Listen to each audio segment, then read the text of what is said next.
Welcome to Rapid Roundup, a series where we take several games throughout the week, do mini critiques on them, and let you know what we think. Throughout all of this, my name is Moriarty. And I'm Brax. And this week, we'll be taking a look at Attack of the Bugs, All Walls Must Fall, the Mammoth, and Air Force Special Ops, Nightfall. Later on in the week, on Wednesday, we're going to take a look at Battle Chef Brigade. This is a very interesting anime-esque title that is ultimately a match 3 RPG.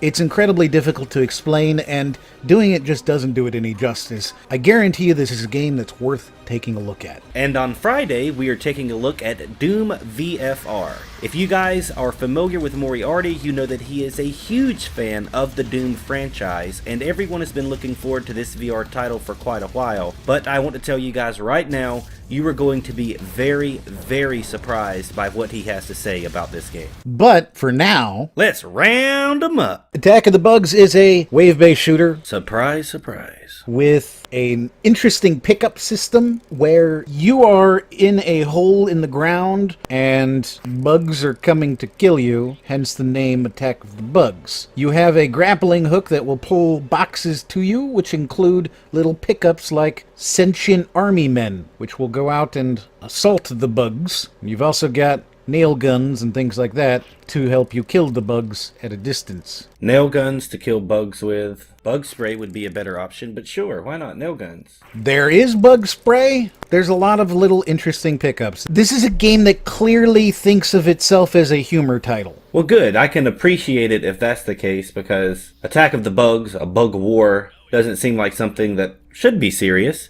So if you can get a few little giggles out of it, and if it's really lighthearted, I think that would benefit it more in the long run, so I'm glad to hear that.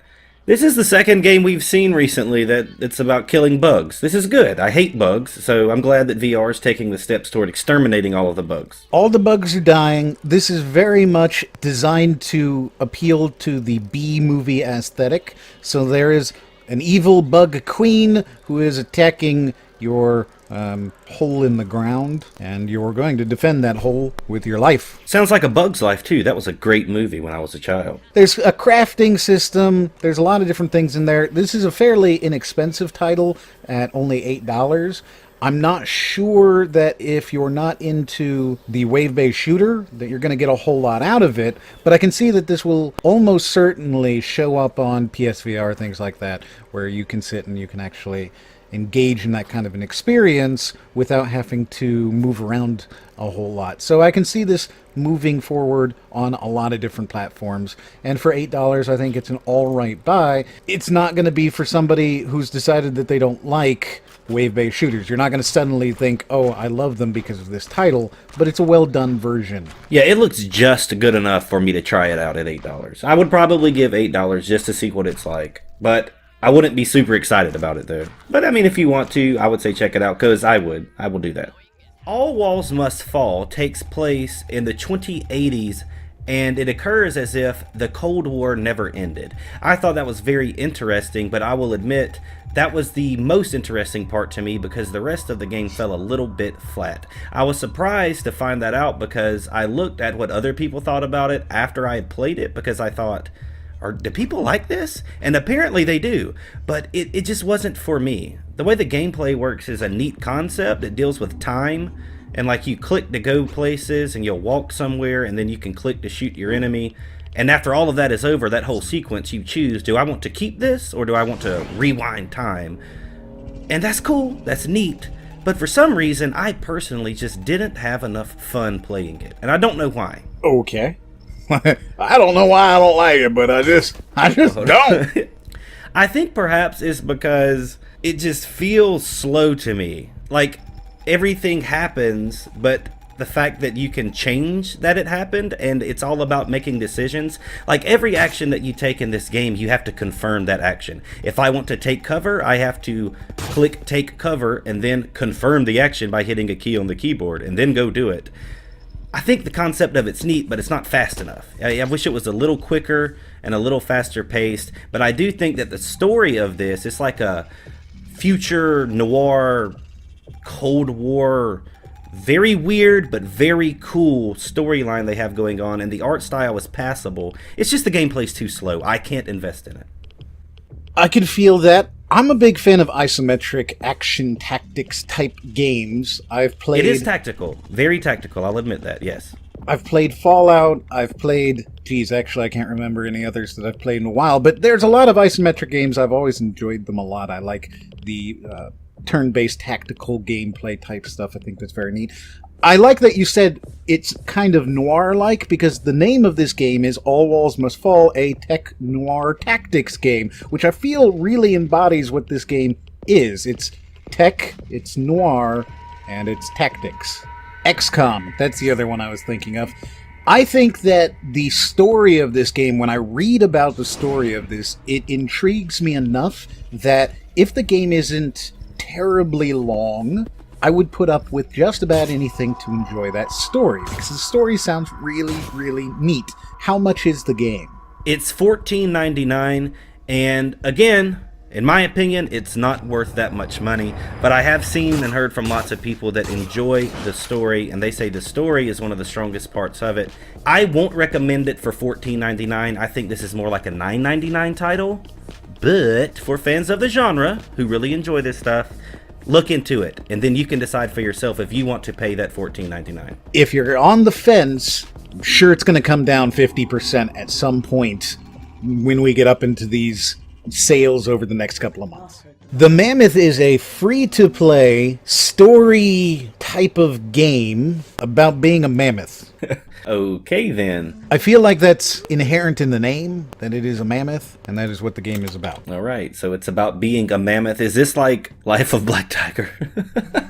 No, it's actually very interesting, but it's also very, very short. It is the entire story of the mammoth. And it is inspired by cave paintings, the prehistoric cave paintings, which gives it this incredibly cool art style. It's also very short. And I'm very happy that it's free, because you can play through the game in about 5 minutes. Really? The entire game? The entire game. Now, it's dynamic, so there are some things that can change, but not a whole lot. And really, you're not going to notice, probably, if you go through the whole game, you might not even realize that there were multiple options that could happen there, but they exist. It's a very cool game. It's free. It's interesting. I love the art style. I'm glad that it's free, though, because for 5 minutes, you wouldn't be getting a whole lot out of it. Yeah, I would not want anyone to charge anything for a 5-minute game. I am curious, though, what do you do? What is the gameplay like at all, just briefly? The gameplay is very, very simple. You're a mammoth, you move with the keys, and then you have a charge, and you have a honk that can also call the baby mammoths to you, which you are trying to keep alive. Okay, so you want to protect the young mammoths from all of these people throwing sticks at them throughout the game. Seems simple enough. And that's really what it's about. I think it's worth a try, simply because, again, you're going to get through it in about 5 minutes. You'll be able to experience the story that these developers wanted to tell, and I think it's a nice story to have heard. It's also free, which is great. Yeah, so if you're a fan of mammoths, this seems like it would be an awesome game for you. So, for all of you mammoth fans out there, have a look. Air Force Special Ops Nightfall provided me with the most terrifying experience that I've had as a recent VR player who just got a headset. I had never felt the feeling in the pit of your stomach yet until this actual scene where you jump off on this halo jump from this plane, and I have a fear of heights. So when the player gets up, I can't control him. He's walking towards the edge of the plane without me having anything to do with it. And I'm thinking in my mind, God, please don't jump, please don't jump. And then he does, and I literally almost take the headset off my head. But after I start free falling, everything smoothed out a little and I calmed down. That's the only reason I wanted to show this, because this game was exhilarating the first time that I played through this mission, and when I jumped off this plane, it's one of the most fun things that I've done in PSVR so far. Now, you haven't done a whole lot of things in PSVR, but this one was one of the first, and it was the first time that I'd heard you say, "Oh my God, man, oh my God." You contacted me at like 2:30 in the morning to tell me how awesome this experience was. So that, I think, is the power of VR. What do you actually do in this title? You will learn how to halo jump, and the first thing you'll learn how to do is what altitudes to pull your chute at. Then you'll learn how to actually control the parachute itself. You'll learn how to land, And after you're finished with all of the training, you'll actually do missions where you compete for high scores. And that's what's another good part about this game. There is at least 3 hours of gameplay here, I think, if not more. This is a fully VR title. This isn't something that they say, oh, let's just add VR support onto something we already have.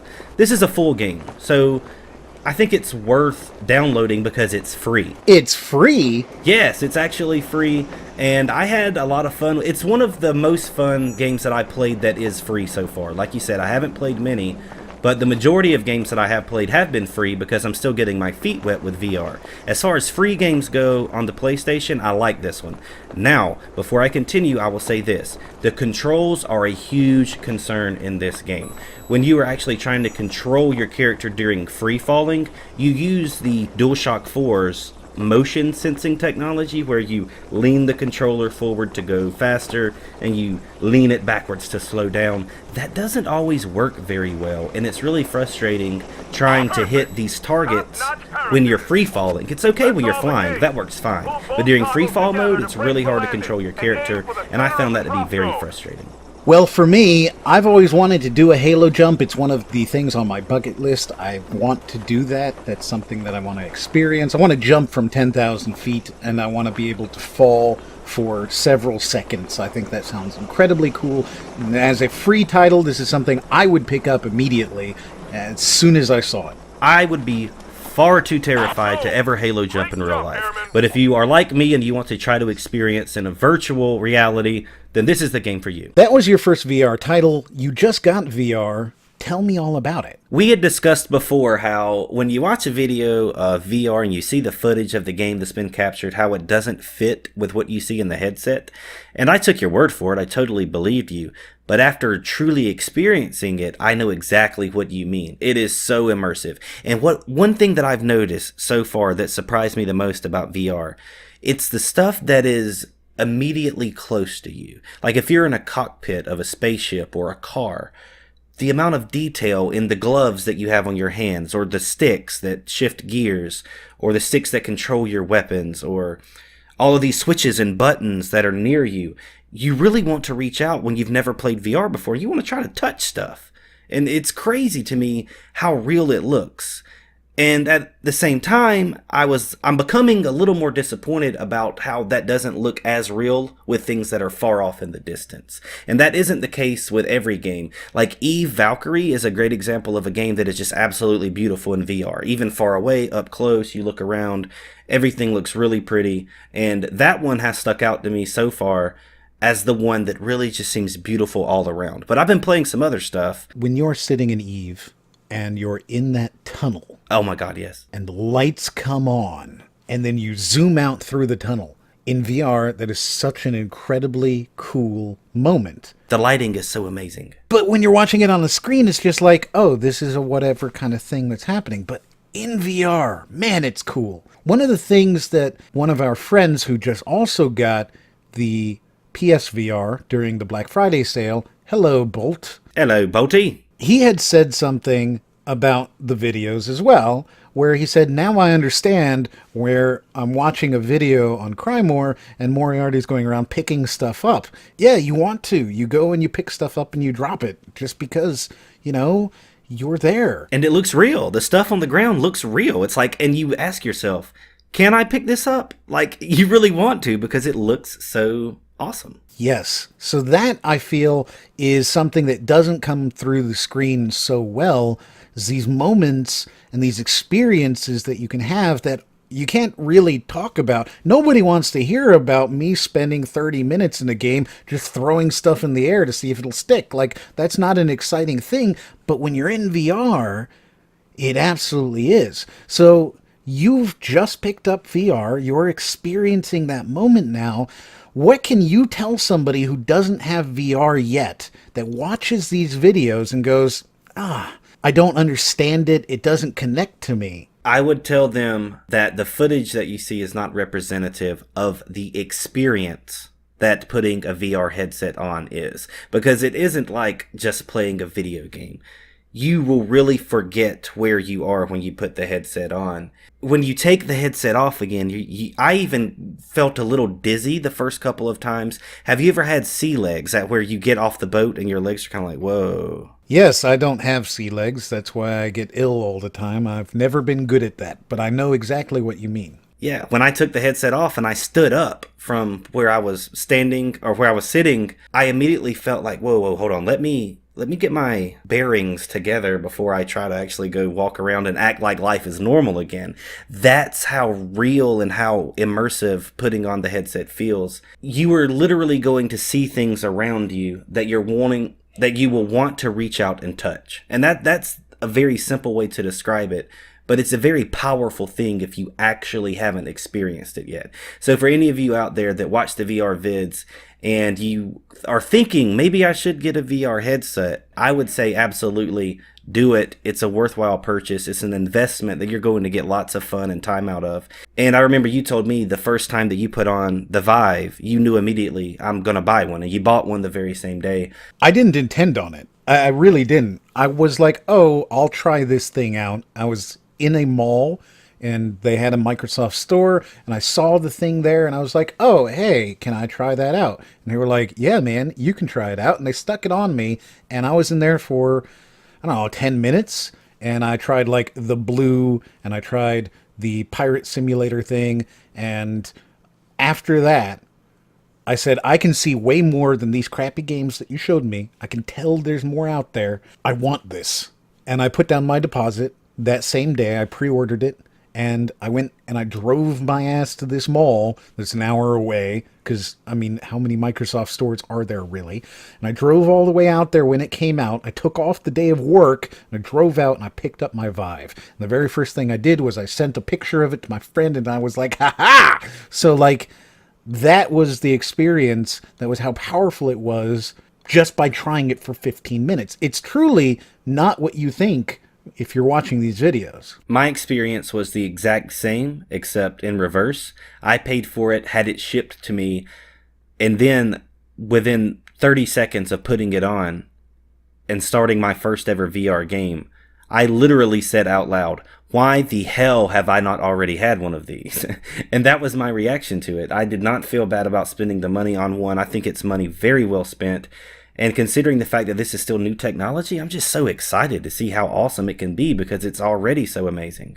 I completely agree. Let me know if you've picked up a headset, what your first feelings were. And if you haven't picked up a headset, and you haven't tried a headset, let me know what's holding you back. I would really love to know why you would hear somebody like Brax and hear his evangelism about the VR world and you just didn't pick it up. And if you have done that, if you've been somebody who waited and you picked it up on Black Friday or recently, or maybe you're planning to get it for Christmas, or you just tried it out in a store and you were like, man, I want that, I just can't afford it yet. Tell me about your experience there as well. I'd really like to know if it matches up with mine and Brax's, and maybe we can share this moment together. I think that would be amazing. And I'm also curious for anyone out there that might have a PSVR. They have like a little over 100 games in the library right now. I'm still trying things out. I don't really have a favorite yet because I haven't really played enough. I've only played 8 or 10 games. Anybody out there that knows some really awesome VR games that are available on PSVR, drop them in the comments because I certainly will look into getting them. I'm looking to play as many of these things as I can in the next few weeks. I can't wait. If you like it, like it. If you don't like it, don't like it. But if you did like it, why don't you watch another video up there in the corner? And as always, we'll see you guys on the next one.